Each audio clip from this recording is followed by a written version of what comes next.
Now, you need to know, Dan is no stranger to the workplace. He's been a part of what we've been doing since 1995. And that was when he was elected mayor of Stamford. Dan was has appointed over 27 members to our board during his tenure as mayor. And he was key in bringing UBS into our region and a contributor to the Workplace Scholarship Fund. A true believer in the work we do, Dan has visited Connecticut work centers on numerous occasions. He truly is a member and a partner with us, not just a figurehead or a face that shows up from time to time. Dan was a key player in our Wired initiative with Westchester County, New York, and has been there as we kicked off several programs. Needless to say, Dan understands the importance of the work we do, and we are honored to have him with us this morning. I give you our Governor-elect, Dan Malloy. Thank you, thank you. Hey, thank you very much.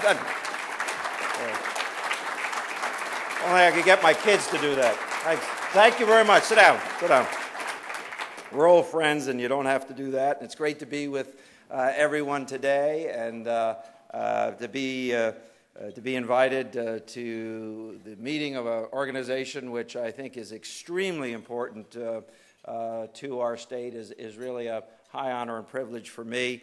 I've worked with Joe for many years, advocated on behalf of this organization in Washington during the Clinton years, was successful in bringing some new monies into the organization, so I'm really very happy to be here. And I know you have business to do, and so I want to talk about a few things and then let you get your business done. I always begin particularly looking at an audience of people who are who rightfully want more funds to do the job that they need to do. And by the way, I don't think anyone does it better than this organization. I always start by talking about where the state of Connecticut is financially and what our immediate plan is to address that issue. The reality is that Connecticut is in pretty tough shape. And I don't have to go through the full litany of our failures over a long period of time.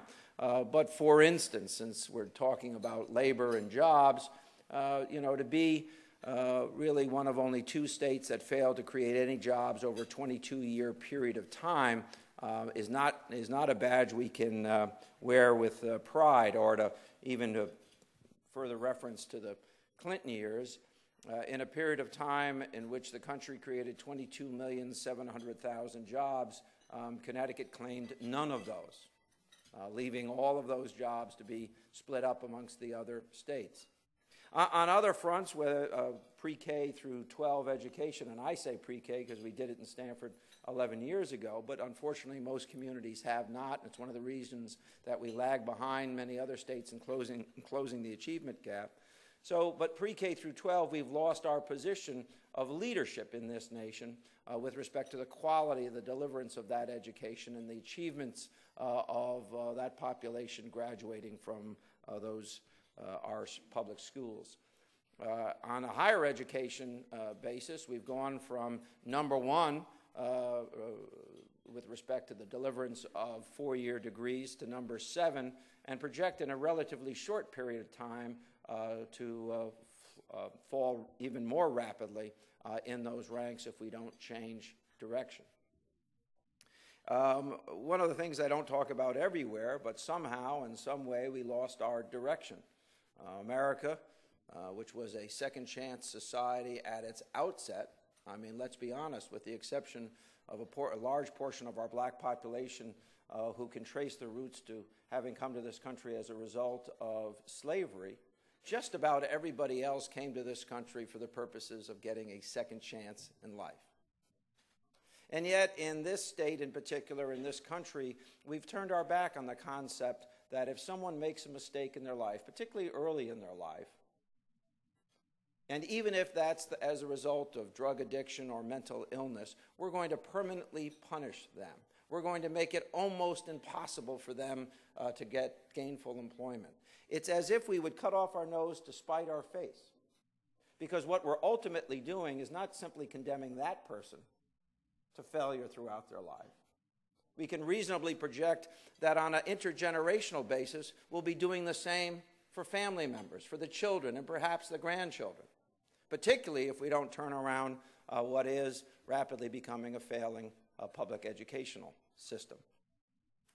In that context of all of those problems, and there are many, many more, we are presented this year with a budget with a $3.5 billion deficit. And by the way, the estimates of that deficit range as high as $3.67 billion. What's $175 million extra? To a low of about 3.45. And I'm honestly have my team trying to get their arms around exactly what the numbers are and what are reasonable projections for growth in revenue. And hopefully when we get some new numbers on January 15th or 16th, we'll be able to make reasonable projections out into the next 2 years of the biennium budget. In that context, I have to tell you, and I'm particularly proud I won this election, but I'm particularly proud I won this election by not having to say or being unwilling to say things that other people were willing to say in this state and others. I would not take a pledge not to raise taxes because the simple truth of the matter is that we cannot cut this budget by $3.5 billion, nor can we raise taxes by $3.5 billion. Either one would be ruinous to this state, particularly given the context in which we've actually been relatively flat in our expenditures for 2 years already. So what I have to do is, in a very short period of time, with a team of people that I'm assembling, make some very difficult choices about what programs will be cut and what programs will survive, and what taxes might be raised or other revenue sources or loopholes closed and which will survive or go untouched.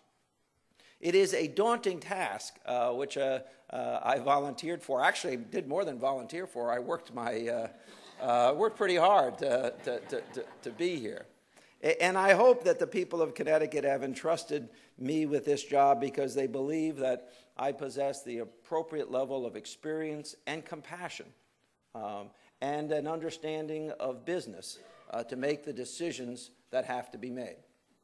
Now, against all of that, I want you to certainly understand that what we're trying to do, even as we put that budget together and make those very important decisions, actually lay the tracks for economic growth out into the future.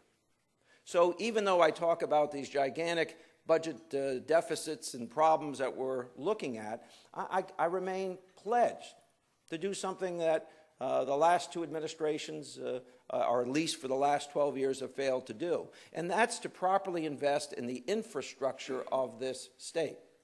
Now, there's physical infrastructure, which we unfortunately have woefully inadequately invested in, most particularly in the area of transportation. You know, and I know, one of the great problems in our part of the state is the inability to consistently move from one place to another in the same amount of time. I mean, for instance, how do you make the connections, the job connections for people when we have not built the rail system that we should have built, that we have not built and modernized a highway system that we should have invested in over a long period of time, that we've operated a bus system in such a way as not to be a partner with the communities in many cases that we serve. I see Jack Conlon over there from the Stamford Chamber of Commerce. We tried to get Connecticut Transit to change bus routes because we could see in our city a shift of employment from one set of streets to another set of streets. Jack, you still haven't done that. I'm not holding myself accountable as the former mayor. I'm holding you accountable.